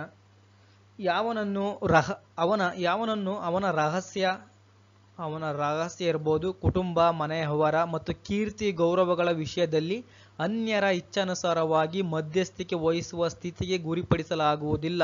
ಇಂತಹ ಮಧ್ಯಸ್ಥಿಕೆಗಳಿಗಾಗಿ ಅಥವಾ ಹಲ್ಲೆಗಳಿಗೆ ವಿರೋಧವಾಗಿ ಕಾನೂನಿನಿಂದ ಸಂರಕ್ಷಣೆ ಹೊಂದುವ ಹಕ್ಕು ಪ್ರತಿಯೊಬ್ಬನಿಗೂ ಹಕ್ಕುಂಟು. ಅರ್ಥ ಮಾಡ್ಕೊಳ್ಳಿ, ಯಾವನನ್ನು ಅವನ ರಹಸ್ಯ, ಕುಟುಂಬ, ಮನೆ ವ್ಯವಹಾರ ಮತ್ತು ಕೀರ್ತಿ ಗೌರವಗಳ ವಿಷಯದಲ್ಲಿ ಅನ್ಯರು ಇಚ್ಛಾನುಸಾರವಾಗಿ ಮಧ್ಯಸ್ಥಿಕೆ ವಹಿಸುವ ಸ್ಥಿತಿಗೆ ಗುರಿಪಡಿಸಲಾಗುವುದಿಲ್ಲ. ಒಬ್ಬ ವ್ಯಕ್ತಿಯ ಅವನ ಕುಟುಂಬಕ್ಕೆ ಸಂಬಂಧಪಟ್ಟಂತೆ ರಹಸ್ಯ ಇರ್ಬೋದು, ಅವನ ಫ್ಯಾಮಿಲಿ ಇರ್ಬೋದು, ಮನೆ ವ್ಯವಹಾರ ಮತ್ತು ಅವನ ಕೀರ್ತಿಯ ಗೌರವ ವಿಷಯದಲ್ಲಿ ಅನ್ಯರ ಇಚ್ಛಾನುಸಾರವಾಗಿ ಮಧ್ಯಸ್ಥಿಕೆ ವಹಿಸುವುದಿಲ್ಲ. ಇನ್ನೊಬ್ಬ ವ್ಯಕ್ತಿ ಬಂದು ಮಧ್ಯಸ್ಥಿಕೆ ವಹಿಸ್ಲಿಕ್ಕೆ ಅವಕಾಶ ಇಲ್ಲ. ಅರ್ಥ ಮಾಡ್ಕೊಳ್ಳಿ, ತುಂಬ ಇಂಪಾರ್ಟೆಂಟ್ ಅಲ್ವಾ. ಇಂತಹ ಮಧ್ಯಸ್ಥಿಗಳಿಗೆ ಅಥವಾ ಹಲ್ಲೆಗಳಿಗೆ ವಿರೋಧವಾಗಿ ಕಾನೂನಿಂದ ಸಂರಕ್ಷಣೆ ಹೊಂದುವ ಹಕ್ಕು ಪ್ರತಿಯೊಬ್ಬನಿಗೂ ಹಕ್ಕುಂಟು. ಈ ರೀತಿ ಯಾವ ರೀತಿ ಏನಾರೇ ಮಾಡಿ ನಿಮಗೆ ಅಡಚಣೆ ಉಂಟು ಮಾಡ್ತಿದ್ರೆ ನೀವು ಕಾನೂನಿಂದ ಸಂರಕ್ಷಣೆಯನ್ನು ಪಡ್ಕೋಬಹುದು ಅಂತ ಹೇಳ್ಬಿಟ್ಟು ಪವರ್ಫುಲ್ ರೈಟ್ಸ್ ಇದು. ಅದೇ ಥರನೇ ಅನುಚ್ಛೇದ 13 ಏನು ಹೇಳ್ತಾ ನೋಡ್ಕೊಂಡು ಬರೋಣ. ಪ್ರತಿ ಸಂಸ್ಥಾನದ ಗಡಿಯೊಳಗೆ ಪ್ರತಿಯೊಬ್ಬನಿಗೂ ಸ್ವತಂತ್ರವಾಗಿ ಸಂಚರಿಸಲು, ನಿವಾಸಿಸಲು ಹಕ್ಕುಂಟು. ಪ್ರತಿ ಸಂಸ್ಥಾನದ ಗಡಿಯೊಳಗೆ ಪ್ರತಿಯೊಬ್ಬನಿಗೂ ಸ್ವತಂತ್ರವಾಗಿ ಸಂಚರಿಸಲು ನಿವಾಸಿಸಲು ಹಕ್ಕುಂಟು. ಪ್ರತಿಯೊಬ್ಬ ವ್ಯಕ್ತಿನಿಗೂ ಸ್ವತಂತ್ರವಾಗಿ ಸಂಚರಿಸಲು, ಎಲ್ಲಾದರೂ ಉಳ್ಕೊಳ್ಳಲು, ನಿವಾಸಿಸಲು ಅವನಿಗೆ ಸಂಪೂರ್ಣವಾದ ಹಕ್ಕಿದೆ ಅಂತ ಹೇಳ್ತಿದ್ದಾರೆ. ಅದೇ ತರನ ಪ್ರತಿಯೊಬ್ಬನಿಗೂ ತನ್ನ ಅಥವಾ ಅನ್ಯ ದೇಶಗಳನ್ನು ತ್ಯಜಿಸಲು ಮರಳಿ ತನ್ನ ದೇಶಕ್ಕೆ ಬರಲು ಹಕ್ಕುಂಟು. ಇಲ್ಲಿರುವಂಥ ವ್ಯಕ್ತಿ ಬೇರೆ ದೇಶದಲ್ಲಿ ಹೋಗಿ ಅಲ್ಲಿ ಇರ್ಬೋದು, ಅಲ್ಲಿರುವಂಥ ವ್ಯಕ್ತಿ ಅದನ್ನು ತ್ಯಜಿಸಿಬಿಟ್ಟು ಮತ್ತೆ ಪುನಃ ಭಾರತಕ್ಕೆ ಬರ್ಬೋದು. ತುಂಬ ಇಂಪಾರ್ಟೆಂಟ್ ಅಂತ ತಿಳ್ಕೋಬೇಕು. ಯಾವ ರೈಟ್ಸು ಯಾವುದರಲ್ಲಿ ಏನು ಹೇಳ್ತಿದ್ದೇವೆ ಅಂತ ಹೇಳ್ಬಿಟ್ಟು ತುಂಬ ಇಂಪಾರ್ಟೆಂಟು, ಗಮನಿಸ್ತಿದ್ರ ಅಂತ ಅಂದ್ಕೊಳ್ತೀನಿ. ಅದೇ ಥರನೇ ಅನುಚ್ಛೇದ 14 ಉಪದ್ರವವಾದ ದೆಸೆಯಿಂದ ಬೇರೆ ದೇಶಗಳಲ್ಲಿ ಆಶ್ರಯವನ್ನು ಅನ್ವೇಷಿಸಲು ಅನುಭೋಗಿಸಲು ಪ್ರತಿಯೊಬ್ಬನಿಗೂ ಹಕ್ಕುಂಟು. ಬೇರೆ ದೇಶದಲ್ಲಿ ಆಶ್ರಯವನ್ನು ಪಡೀಲಿಕ್ಕಿರ್ಬೋದು ಅಥವಾ ಅಲ್ಲಿರುವಂಥ ಆಸ್ತಿಗಳನ್ನು ಅನುಭೋಗಿಸಲು ಪ್ರತಿಯೊಬ್ಬನಿಗೂ ಕೂಡ ಹಕ್ಕುಂಟು ಅಂತ ಹೇಳ್ತಿದ್ದೀವಿ. ಅದೇ ಥರನೇ ರಾಜಕೀಯೇತರ ದ್ರೋಹಗಳಿಂದಾಗಲಿ, ಯುಕ್ತ ರಾಷ್ಟ್ರಗಳ ಉದ್ದೇಶ ಮತ್ತು ಸೂತ್ರಗಳಿಗೆ ವಿರುದ್ಧವಾದ ಕೃತ್ಯಗಳಿಂದಾಗಲಿ ಯಥಾರ್ಥವಾಗಿ ಉದ್ಭವಿಸುವ ವ್ಯಾಜ್ಯಗಳ ವಿಷಯದಲ್ಲಿ ಈ ಹಕ್ಕನ್ನು ಆಶಿಸಲಾಗದು. ಯಾವ ಸಂದರ್ಭದಲ್ಲಿ ಹಕ್ಕು ಲಭಿಸಲ್ಲ ಅಂದರೆ ರಾಜಕೀಯೇತರ ದ್ರೋಹಗಳಿಂದಾಗಲಿ, ಯುಕ್ತ ರಾಷ್ಟ್ರಗಳ ಉದ್ದೇಶ ಮತ್ತು ಸೂತ್ರಗಳಿಗೆ ವಿರುದ್ಧವಾದ ಕೃತ್ಯಗಳಿಂದಾಗಲಿ ಯಥಾರ್ಥವಾಗಿ ಉದ್ಭವಿಸುವ ವ್ಯಾಜ್ಯಗಳ ವಿಷಯದಲ್ಲಿ ಈ ಹಕ್ಕನ್ನು ಆಶಿಸಲಾಗದು, ಇವಕ್ಕೆ ಲಭಿಸುವುದಿಲ್ಲ ಅಂತ ಸಂದರ್ಭದಲ್ಲಿ ಅಂತ ಹೇಳ್ತಿದ್ದೀವಿ. ಅದೇ ಥರನೇ ಅನುಚ್ಛೇದ 15 ನೋಡೋಣ. ರಾಷ್ಟ್ರೀಯತೆಗೆ ಪ್ರತಿಯೊಬ್ಬನಿಗೂ ಹಕ್ಕುಂಟು. ರಾಷ್ಟ್ರೀಯತೆಯನ್ನು ಪಡ್ಕೊಳ್ಳಿಕ್ಕೆ ಓಕೆನಾ, ಪ್ರತಿಯೊಬ್ಬನಿಗೂ ಕೂಡ ಹಕ್ಕುಂಟು. ರಾಷ್ಟ್ರೀಯತೆ ತುಂಬ ಇಂಪಾರ್ಟೆಂಟು. ಎಲ್ಲರಿಗೂ ಕೂಡ ಅವನ ಐಡೆಂಟಿಟಿ, ಅವನು ಯಾವ ರಾಷ್ಟ್ರನ ಅಂತ ಗುರುತಿಸ್ಕೊಳ್ಳೋಕ್ಕೆ ಪ್ರತಿಯೊಬ್ಬನಿಗೂ ಹಕ್ಕಿದೆ. ಅದೇ ಥರನೇ ಇಚ್ಛಾನುಸಾರವಾಗಿ ಯಾವನನ್ನು ಅವನ ಜಾತೀಯತೆಯಿಂದ ತಪ್ಪಿಸಲಾಗದು ಹಾಗೂ ಅವನ ಜನಾಂಗವನ್ನು ಬದಲಾಯಿಸುವ ಹಕ್ಕನ್ನು ಅಲ್ಲಗಳೆಯಲಾಗದು. ಅರ್ಥ ಮಾಡ್ಕೊಳ್ಳಿ. ಇಚ್ಛಾನುಸಾರವಾಗಿ ಯಾವನನ್ನು ಅವನ ಜಾತೀಯತೆಯನ್ನು ತಪ್ಪಿಸಲಾಗದು. ಪ್ರತಿಯೊಬ್ಬ ವ್ಯಕ್ತಿ ಹುಟ್ಟುತ್ತಲೇ ಒಂದು ಜಾತಿಯನ್ನು ಅನುಸರಿಸ್ತಾ ಹುಟ್ಟಿರ್ತಾರೆ. ಸೊ ಹಂಗಾಗಿ ಅವನ ಜಾತಿಯಿಂದ ತಪ್ಪಿಸ್ಲಿಕ್ಕೆ ಆಗೋದಲ್ವಾ. ಸೊ ಹಂಗಾಗಿ ಇದನ್ನು ತಪ್ಪಿಸ್ಲಿಕ್ಕೆ ಆಗೋದಿಲ್ಲ ಅಂತ ಹೇಳ್ತಿದ್ದಾರೆ. ಅದೇ ಥರನೇ ಅವನ ಜನಾಂಗವನ್ನು ಬದಲಾಯಿಸುವ ಹಕ್ಕನ್ನು ಅಲ್ಲಗಳೆಯಬಾರ್ದು. ಮೀನ್ಸ್ ಅವನ ಜನಾಂಗವನ್ನು ಬದಲಾಯಿಸ್ತದಾನೆ ಅಂದರೆ ಅದನ್ನು ಅಲ್ಲಗಳಿಬಾರ್ದು ಅಂತ ಹೇಳ್ತಿದ್ದೀವಿ. ಅದೇ ಥರನೇ ನೆಕ್ಸ್ಟ್ ನೋಡ್ಕೊಂಡು ಬರೋಣ. ಅನುಚ್ಛೇದ 16 ಏನು ಹೇಳ್ತಿದೆ ಅಂದರೆ, ಜಾತಿ, ಜನಾಂಗ ಅಥವಾ ಮತದ ಯಾವ ಕಟ್ಟಳೆಯೂ ಇಲ್ಲದೆ ವಯಸ್ಕರಾದ ಸ್ತ್ರೀ ಪುರುಷರು ಲಗ್ನವಾಗಲು, ಕುಟುಂಬವನ್ನು ಸ್ಥಾಪಿಸಲು ಹಕ್ಕನ್ನು ಪಡೆದಿದ್ದಾರೆ. ವಿವಾಹಕ್ಕೆ ಹೇಳಿದಂತೆಯೇ ವಿವಾಹ ಸಮಯದಲ್ಲಿಯೂ ಅದರ ವಿಚ್ಛಿನ್ನತೆಯಲ್ಲಿಯೂ ಅವರು ಸಮಾನ ಹಕ್ಕನ್ನು ಪಡೆದಿದ್ದಾರೆ. ಜಾತಿ, ಜನಾಂಗ ಅಥವಾ ಮತದ ಯಾವ ಕಟ್ಟಳೆಯೂ ಇಲ್ಲದೆ, ನೋಡಿ, ಜಾತಿ, ಜನಾಂಗ ಅಥವಾ ಮತದ ಯಾವುದನ್ನು ಪರಿಷ್ಕರಿಸದೆ ವಯಸ್ಕರಾದ ಸ್ತ್ರೀ ಮತ್ತು ಪುರುಷರು ಲಗ್ನವಾಗಲು, ಮದುವೆಯಾಗಲು, ಕುಟುಂಬವನ್ನು ಸ್ಥಾಪಿಸಲು, ಅವರು ಮದುವೆಯಾಗಿ ಕುಟುಂಬವನ್ನು ಸ್ಥಾಪಿಸಲು ಹಕ್ಕನ್ನು ಪಡೆದಿದ್ದಾರೆ. ಯಾವುದೇ ಜಾತಿ, ಜನಾಂಗ ಮತ್ತು ಮತವನ್ನ ಪರಿಷ್ಕರಿಸದೆ ಪ್ರತಿಯೊಬ್ಬ ವಯಸ್ಕರಾದ ಸ್ತ್ರೀ ಮತ್ತು ಪುರುಷರು ಮದುವೆ ಆಗ್ಬೋದು. ಮದುವೆ ಆಗಿ ಅವರೊಂದು ಕುಟುಂಬವನ್ನು ಸ್ಥಾಪಿಸಿಕೊಳ್ಳಕ್ಕೆ ಹಕ್ಕನ್ನು ನೀಡಲಾಗಿದೆ. ಅದೇ ತರನಕ್ಕೆ ವಿವಾಹ ಕೇಳಿದಂತೆ ವಿವಾಹ ಸಮಯದಲ್ಲಿಯೂ ಅವರ ವಿಚ್ಛೇದನ ಸಹ ಅವ್ರ ಸಮಾನ ಹಕ್ಕನ್ನು ಪಡೆದಿದ್ದಾರೆ. ವಿಚ್ಛೇದನ ಕೂಡ ಪಡ್ಕೊಳ್ಬಹುದು, ಸಮಸ್ಯೆ ಇಲ್ಲ. ಅದೇ ಥರನೇ ವಿವಾಹವಾಗಲಿರುವ ವಧುವರರು ಸ್ವತಂತ್ರ ಹಾಗೂ ಸಂಪೂರ್ಣ ಒಪ್ಪಿಗೆಯಿಂದಲೇ ವಿವಾಹವನ್ನು ಕೈಗೊಳ್ಳುವುದು. ಏನು ಮದುವೆ ಆಗ್ತಿದಾರಲ್ಲ ಗಂಡು ಹೆಣ್ಣು, ಅವರ ಸ್ವತಂತ್ರ ಹಾಗೂ ಸಂಪೂರ್ಣ ಒಪ್ಪಿಗೆ ಇರಬೇಕು ನಮ್ಮ ಮದುವೆ ಆಗ್ಲಿಕ್ಕೆ ಅಂತ ಹೇಳ್ಬಿಟ್ಟು. ಆ ಒಪ್ಪಿಗೆ ಇದ್ರೆ ಮಾತ್ರ ಅವರು ವಿವಾಹವನ್ನು ಆಗಬೇಕು ಅಥವಾ ಮದುವೆಯನ್ನು ಕೈಗೊಳ್ಬೇಕು ಅಂತ ಹೇಳ್ಬಿಟ್ಟು. ಅದೇ ಥರನೇ ಕುಟುಂಬವು ಸಮಾಜದ ನೈಸರ್ಗಿಕ ಹಾಗೂ ಮೂಲ ಸಂಗಮಾನವಾಗಿದೆ. ಅಲ್ಲದೆ ಸಮಾಜದಿಂದಲೂ ಸಂಸ್ಥಾನದಿಂದಲೂ ಸಂರಕ್ಷಣೆ ಪಡೆಯಲು ಹಕ್ಕುಳ್ಳದ್ದಾಗಿದೆ. ಕುಟುಂಬವು ಸಮಾಜದ ನೈಸರ್ಗಿಕ ಮೂಲ ಸಂಘವಾಗಿದೆ. ಕುಟುಂಬ ಎಂಬುದು ಒಂದು ಸಮಾಜದ ನೈಸರ್ಗಿಕ ಮತ್ತು ಮೂಲ ಸಂಘವಾಗಿದೆ ಅಂತ ಹೇಳ್ಬಿಟ್ಟು. ಅದೇ ಥರನೇ ಅನುಚ್ಛೇದ 17 ನೋಡ್ಕೊಂಡು ಬರೋಣ.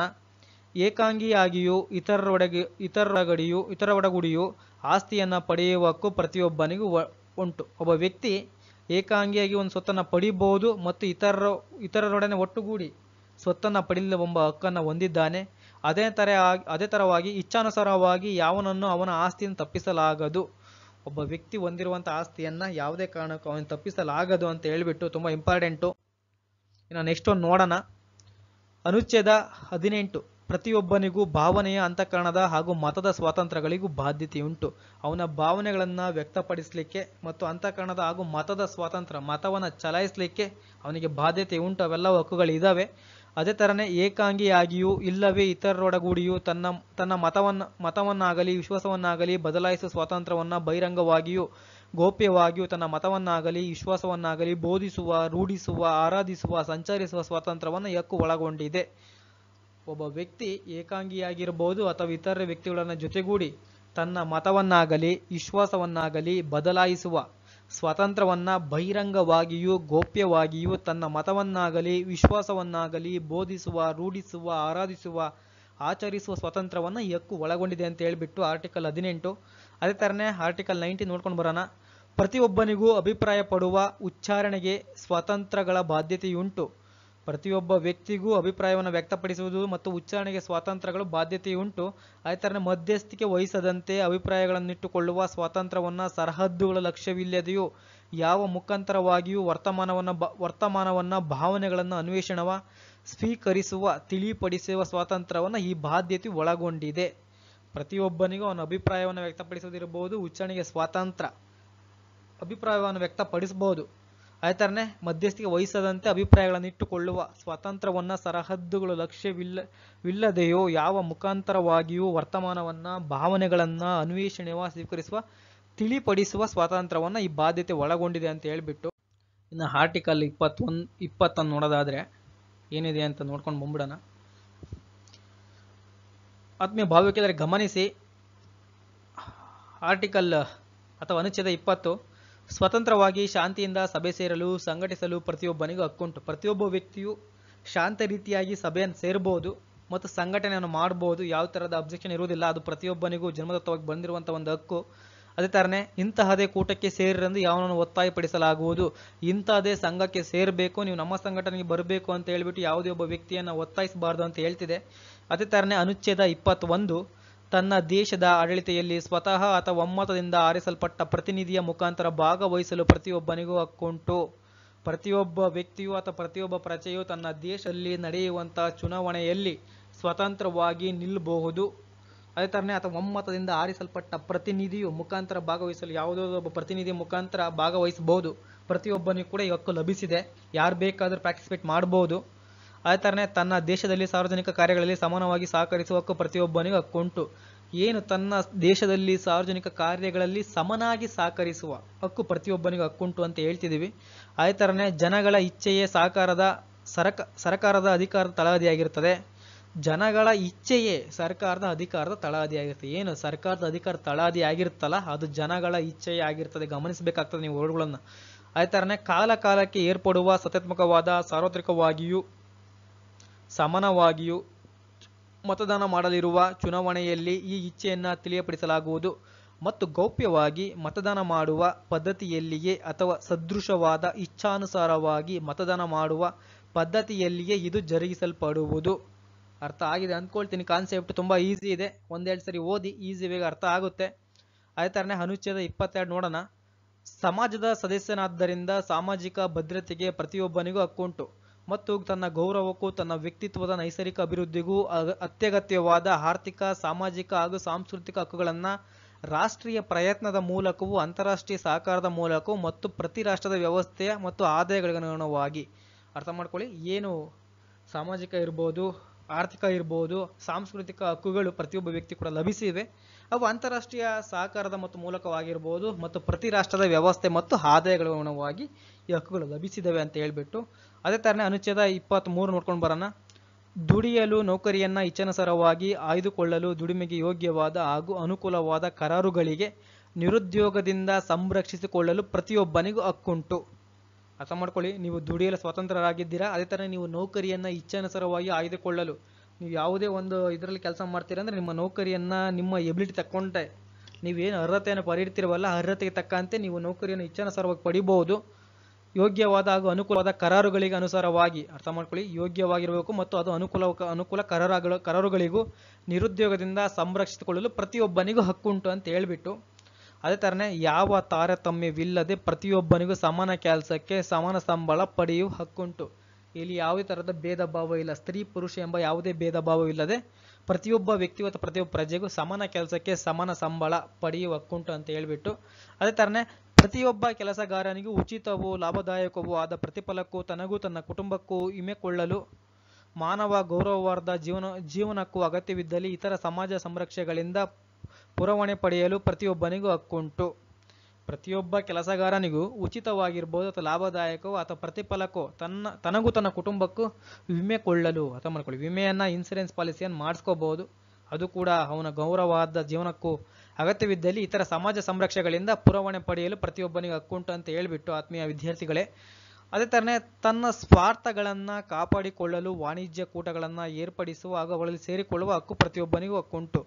ತನ್ನ ಸ್ವಾರ್ಥಗಳನ್ನು ಕಾಪಾಡಿಕೊಳ್ಳಲು ಅವನು ಯಾವುದರಲ್ಲಿ ಭಾಗವಹಿಸಬಹುದು, ವಾಣಿಜ್ಯ ಕೂಟಗಳಲ್ಲಿ ಏರ್ಪಡಿಸುವ ಹಾಗೂ ಅವುಗಳಲ್ಲಿ ಸೇರಿಕೊಳ್ಳುವ ಹಕ್ಕು ಪ್ರತಿಯೊಬ್ಬನಿಗೂ ಹಕ್ಕುಂಟು ಅಂತ ಹೇಳ್ಬಿಟ್ಟು, ಇನ್ನು ನೆಕ್ಸ್ಟ್ ಅನುಚ್ಛೇದ 24 ನೋಡ್ಕೊಂಡು ಹೋಗೋಣ. ವಿರಾಮ ವಿಶ್ರಾಂತಿಗಳಿಗೂ ಉಚಿತ ಪರಿಮಿತಿಯುಳ್ಳ ಔದ್ಯೋಗಿಕ ಸಮಯಕ್ಕೂ ವೇತನ ಸಮೇತವಾದ ಕಾಲಕಾಲದ ರಜೆಗಳಿಗೂ ಪ್ರತಿಯೊಬ್ಬನಿಗೂ ಹಕ್ಕುಂಟು. ನೀವು ಲೇಬರ್ ಲಾ ಓದ್ತೀರಾ, ಇದು ಸಂಪೂರ್ಣವಾಗಿ ಲೇಬರ್ ಲಾದಲ್ಲಿ ಬರ್ತದೆ. ಯಾವ ಸಂದರ್ಭದಲ್ಲಿ ವಿರಾಮವನ್ನು ಕೊಡಬೇಕು, ವಿಶ್ರಾಂತಿಯನ್ನು ಪಡೆದುಕೊಳ್ಳಬೇಕು, ಉಚಿತ ಪರಿಮಿತಿಯುಳ್ಳ ಔದ್ಯೋಗಿಕ ಸಮಯಕ್ಕೆ ವೇತನ ಸಮೇತವಾದ ರಜೆಯನ್ನು ಯಾವಾಗ ನೀಡ್ತಾರೆ, ಕಾಲಕಾಲದ ರಜೆಗಳಿಗೂ ಪ್ರತಿಯೊಬ್ಬನಿಗೆ ಹಕ್ಕುಂಟು. ಇದನ್ನು ತಿಳ್ಕೊಳ್ಬೇಕು. ನೀವು ಯಾವುದೇ ಒಂದು ಕಂಪ್ನಿಯಲ್ಲಿ ಕೆಲಸ ಮಾಡ್ತಿದ್ರೆ ಅಂದರೆ ನಿಮ್ಗೆ ಅವರು ವಿರಾಮವನ್ನು ಕೊಡಬೇಕು, ವಿಶ್ರಾಂತಿ ಅಥವಾ ವಿರಾಮವನ್ನು ನೀಡಬೇಕು. ಅದೇ ಥರನೇ ಉಚಿತ ಪರಿಮಿತಿ ಉಳ್ಳ ಔದ್ಯೋಗಿಕ ಸಮಯಕ್ಕೆ ವೇತನ ಸಮೇತವಾದ ಕಾಲಕಾಲದ ರಜೆಗಳಿಗೂ ಪ್ರತಿಯೊಬ್ಬನಿಗೆ ಹಕ್ಕುಂಟು. ಅದನ್ನು ಗಮನಿಸಿ. ಅದೇ ಥರ ಅನುಚ್ಛೇದ 25 ಅನ್ನ, ವಸ್ತ್ರ, ವಸತಿ ಮತ್ತು ವೈದ್ಯಕೀಯ ಜತನ ಸಮೇತವಾಗಿ ತನ್ನ ಮತ್ತು ತನ್ನ ಕುಟುಂಬದ ಕ್ಷೇಮ ರೋಗಿಗಳಿಗೆ ಉಚಿತವಾದ ಜೀವನ ಮಟ್ಟವನ್ನು ಪಡೆಯಲು ಅಗತ್ಯವಾದ ಸಮಾಜ ಸೇವೆಗಳನ್ನು ಹೊಂದಲು ಪ್ರತಿಯೊಬ್ಬನಿಗೂ ಹಕ್ಕುಂಟು. ಮತ್ತು ನಿರುದ್ಯೋಗ, ಕಾಯಿಲೆ, ದೌರ್ಬಲ್ಯ, ವೈದ್ಯವ್ಯ ಮುಪ್ಪುಗಳು ಸಂದರ್ಭಗಳಲ್ಲಿಯೂ ಅಥವಾ ತನ್ನ ವಶದಲ್ಲಿರುವ ಇತರೆ ಉಪಜೀವನದ ಅಭಾವ ಸಂದರ್ಭಗಳಲ್ಲಿಯೂ ರಕ್ಷಣೆ ಹೊಂದಲು ಪ್ರತಿಯೊಬ್ಬನಿಗೆ ಹಕ್ಕುಂಟು. ತುಂಬ ಇಂಪಾರ್ಟೆಂಟ್ ಅಲ್ವಾ? ಅನ್ನ, ವಸ್ತ್ರ, ವಸತಿ ಮತ್ತು ವೈದ್ಯಕೀಯ ಜತನ ಸಮೇತವಾಗಿ ತನ್ನ ಮತ್ತು ತನ್ನ ಕುಟುಂಬದ ಕ್ಷೇಮ ರೋಗಿಗಳಿಗೆ ಉಚಿತವಾದ ಜೀವನ ಮಟ್ಟವನ್ನು ಪಡೆಯಲು ಅಗತ್ಯವಾದ ಸಮಾಜ ಸೇವೆಗಳನ್ನು ಹೊಂದಲು ಪ್ರತಿಯೊಬ್ಬನಿಗೆ ಹಕ್ಕುಂಟು. ಏನು, ಅನ್ನ ಇರ್ಬೋದು, ನಾವು ಆಹಾರವನ್ನು ಪಡ್ಕೊಳ್ಬೋದು, ವಸ್ತ್ರ ಮೀನ್ಸ್ ಬಟ್ಟೆಗಳನ್ನು ಇರ್ಬೋದು, ವಸತಿ ಮೀನ್ಸ್ ಮನೆ ಇರ್ಬೋದು, ವೈದ್ಯಕೀಯ ಮೀನ್ಸ್ ರೋಗಗಳಿಗೆ ಸಂಬಂಧಪಟ್ಟಂತೆ ಪ್ರತಿಯೊಂದು ಈ ಸಮಾಜದಲ್ಲಿ ಪಡಿಕೊಳ್ಳುವಂಥ ಹಕ್ಕು ಪ್ರತಿಯೊಬ್ಬ ವ್ಯಕ್ತಿಗೂ ಹಕ್ಕುಂಟು ಅಂತ ಹೇಳ್ಬಿಟ್ಟು, ಅದೇ ಥರನೇ ಬಾಣ್ತಿತನ ಮತ್ತು ಬಾಲ್ಯ ಇವೆರಡರ ವಿಶೇಷ ಪಾರಂಪರಿಕೆ ಮತ್ತು ನೆರವುಗಳಿಗೆ ಬಾಧ್ಯತೆ ಪಡೆದಿವೆ. ವಿವಾಹ ಸಂಬಂಧದಿಂದ ಅಥವಾ ಅನ್ಯ ರೀತ್ಯ ಜನಿಸಿದ ಎಲ್ಲ ಮಕ್ಕಳು ಒಂದೇ ತೆರನಾದ ಸಮಾಜ ಸಮಸ್ಯೆಯನ್ನು ಅನುಭವಿಸುವವು. ಬಾಣ್ತಿತನ ಅನ್ನುವುದು ಮತ್ತು ಬಾಲ್ಯ ಇವೆರಡು ವಿಶೇಷ ಪಾರಂಪರಿಕೆ ಮತ್ತು ನೆರವುಗಳಿಗೆ ಬಾಧ್ಯತೆ ನೀಡಲಾಗಿದೆ ನಮ್ಮ ಇದರಲ್ಲಿ ಕಾನೂನಲ್ಲಿ. ಅದೇ ಥರನೇ ವಿವಾಹ ಸಂಬಂಧದಿಂದ ಅಥವಾ ಅನ್ಯ ರೀತಿಯಿಂದ ಜನಿಸಿದಂಥ ಎಲ್ಲ ಮಕ್ಕಳು ಕೂಡ ಒಂದೇ ತೆರನಾದ ಸಮಾಜ ಸಂರಕ್ಷಣೆಯನ್ನು ಅನುಭವಿಸುವ ಪಡಿತವೆ ಅಂತ ಹೇಳ್ಬಿಟ್ಟು ಆತ್ಮೀಯ ವಿದ್ಯಾರ್ಥಿಗಳೇ ತುಂಬ ಇಂಪಾರ್ಟೆಂಟ್, ಗಮನಿಸಬೇಕು ಅದನ್ನು. ಅದೇ ಥರ ನೆಕ್ಸ್ಟ್ ಒನ್ ಅನುಚ್ಛೇದ 26 ಶಿಕ್ಷಣಕ್ಕೆ ಪ್ರತಿಯೊಬ್ಬನಿಗೂ ಹಕ್ಕುಂಟು. ಶಿಕ್ಷಣವು ಕೊನೆಯ ಪಕ್ಷ ಪ್ರಾಥಮಿಕ ಹಾಗೂ ಮೂಲ ದರ್ಜೆಗಳಲ್ಲಿ ಧರ್ಮಾರ್ಥವಾಗಿರಬೇಕು. ಪ್ರಾಥಮಿಕ ಶಿಕ್ಷಣವು ಕಡ್ಡಾಯವಾಗಿರಬೇಕು. ಶಿಲ್ಪಿ ಶಿಕ್ಷಣ ಹಾಗೂ ವೃತ್ತಿ ಶಿಕ್ಷಣಗಳು ಸಾಮಾನ್ಯವಾಗಿ ಒದಗಿಸಲಾಗುವು. ಉಚ್ಚ ಶಿಕ್ಷಣವು ಯೋಗ್ಯತೆಯ ಮೇಲೆ ಸರ್ವರಿಗೂ ಸಮಾನವಾಗಿ ದೊರೆಯಲಾಗುವುದು. ಶಿಕ್ಷಣಕ್ಕೆ ಸಂಬಂಧಪಟ್ಟಂತೆ ಅನುಚ್ಛೇದ ಆರ್ಟಿಕಲ್ 26 ಹೇಳ್ತಿದೆ, ಶಿಕ್ಷಣಕ್ಕೆ ಪ್ರತಿಯೊಬ್ಬನಿಗೂ ಹಕ್ಕುಂಟು. ಶಿಕ್ಷಣವನ್ನು ಪಡೆಯುವುದು ಪ್ರತಿಯೊಬ್ಬ ವ್ಯಕ್ತಿಯ ಅವನು ಹಕ್ಕದು, ಪಡ್ಕೋಬಹುದು, ಯಾವುದೇ ರೀತಿ ಸಮಸ್ಯೆ ಇಲ್ಲ. ಅದೇ ರೀತಿಯಾಗಿ ಏನು ಹೇಳ್ತಿದ್ದಾರೆ, ಶಿಕ್ಷಣವು ಕೊನೆ ಪಕ್ಷವು ಪ್ರತಿಯೊಬ್ಬ ವ್ಯಕ್ತಿಗೆ ಪಕ್ಷ ಪ್ರಾಥಮಿಕ ಹಾಗೂ ಮೂಲ ದರ್ಜೆಗಳಲ್ಲಿ ಧರ್ಮಾರ್ಥವಾಗಿರಬೇಕು. ಅದೇ ಥರನೇ ಪ್ರಾಥಮಿಕ ಶಿಕ್ಷಣವು ಕಡ್ಡಾಯವಾಗಿರಬೇಕು. ಪ್ರಾಥಮಿಕ ಶಿಕ್ಷಣ ಕಡ್ಡಾಯವಾಗಿರಬೇಕು. ನೀವು ಕಾನ್ಸ್ಟಿಟ್ಯೂಷನ್ ನೋಡ್ತೀರಾ, 6 ರಿಂದ 14 ವರ್ಷದ ಮಕ್ಕಳಿಗೆ ಕಡ್ಡಾಯ ಮತ್ತು ಉಚಿತ ಶಿಕ್ಷಣ ನೀಡಲಾಗಿದೆ. ಇಲ್ಲಿ ಕೂಡ ಅದನ್ನೇ ಹೇಳಿದ್ದಾರೆ.